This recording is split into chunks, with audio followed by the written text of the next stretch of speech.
सद्गुरू श्री ब्रह्मचैतन्य महाराज गोंदवलेकर यांचं प्रवचन 18 ऑगस्ट. रामाला अनन्य भावे शरण जा. प्रपंचात देवाची आवश्यकता आहे हे सांगायला नको. प्रत्येकाने आपापल्या परिस्थितीचा अनुभव जर पाहिला तर त्याला खचित असे आढळून येईल की आपले हे सर्व वैभव केवळ रामाच्या कृपेचेच आहे.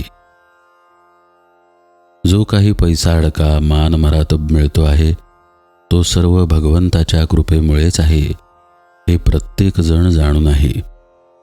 म्हणून जे जे कर्म आपल्या हातून घडत असते ते त्याच्याच सत्तेने होत असते याची खात्री बाळगून कोणत्याही बऱ्या वाईट कर्माचा अभिमान धरू नका किंवा खेदही करू नका. गर्व झालाच तर रामाची आठवण करा, तो तुमचा अभिमान नष्ट करील. नफ्याच्या वेळी अभिमान उत्पन्न होतो, तोट्याच्या वेळी दैव आठवते. म्हणून दोन्ही प्रसंगी अभिमान नसावा. माझे कर्तेपण मेल्याशिवाय भगवंत प्रसन्न होणार नाही.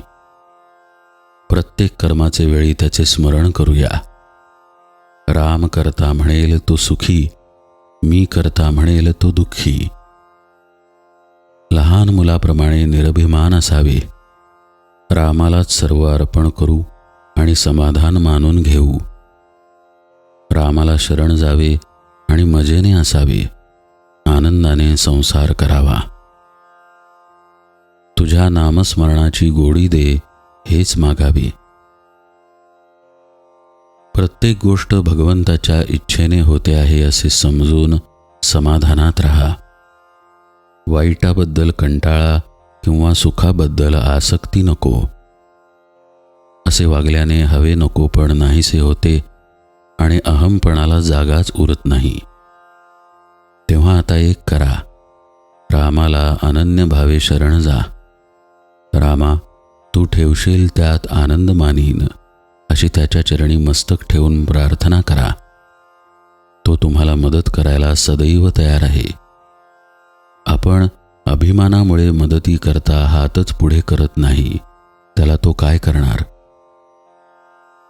तुम्हाला खरोखर परमेश्वराजवळ काय पाहिजे ते मागा, तो तुम्हाला खचित देईल. पण जे मागाल ते मात्र हिताचे मागा.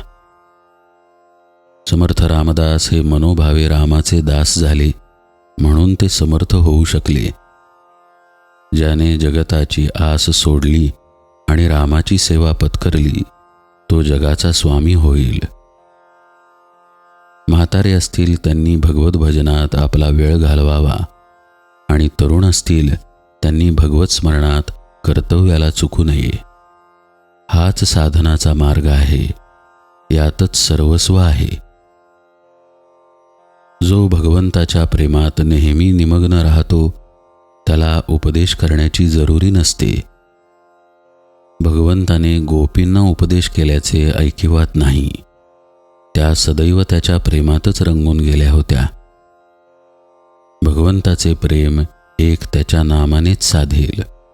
म्हणून नेहमी भगवंताच्या नामात राहून आनंदात आयुष्य घालवा. भगवंत कृपा करील हाच माझा आशीर्वाद. राम करता आहे अशी ज्याची दृढ श्रद्धा त्यालाच आस्तिक म्हणावा. जानकी जीवन स्मरण जय जय राम.